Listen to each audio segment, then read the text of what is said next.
Systems theory is a set of theoretical concepts used to describe a wide variety of things in terms of a model called a system. To give it context, let's talk a bit about its origins.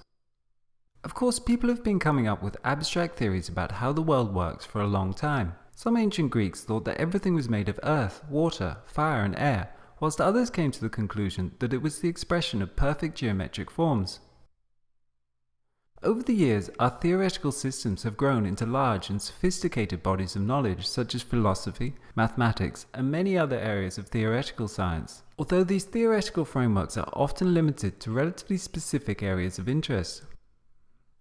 During the 20th century, systems theory emerged as a new theory that draws upon many core concepts within these pre-existing methods to develop a more abstract framework that is designed to be universally applicable to all domains. In order to achieve such general relevance, systems theory starts with the abstract concept of a system and then applies this to modeling various different phenomena from biological to social and technical systems. The model of a system can be loosely defined as a set of parts, often called elements, that form a whole which is referred to as the system. A system exists within an environment and has a boundary that differentiates the system's exterior from its interior. An example of this might be a country, interior to which are all the people, institutions, and other elements that constitute the nation as an entire system, whilst exterior to its boundary is the international political environment. A system can be either open or isolated. Isolated systems do not interact with their environment, but most systems are open, meaning that there is an exchange of energy and resources between the system and its environment. The passing of energy or resources from the exterior of the system's boundary to the interior is termed an input, whilst the reverse is termed an output. Systems develop or function through the input of energy or resources from their environment. They process this energy by transforming it to create an output. If this output is of some value to its environment, it can be termed energy.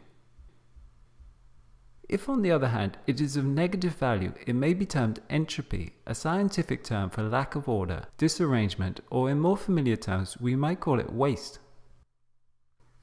An early use of this type of model was during the development of the steam engine, where scientists and engineers were thinking about the amount of fuel inputted to the engine relative to the power output and heat energy wasted.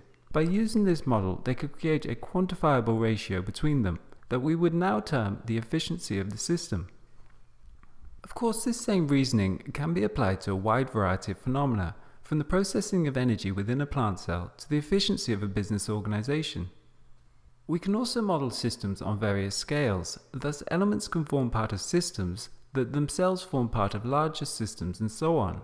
This is termed nesting or encapsulation and helps us to analyze a system on various levels whilst hiding away the underlying complexity. Systems theory explores many other areas such as emergence, that raises key questions about the relationship between the parts within a system and the whole. That is, how elements can function together or self-organize to create some new and emergent structure as an entirety. Or other areas such as cybernetics, that deals with a system's control mechanisms that allow it to adapt and respond to changes within its environment through positive and negative feedback loops.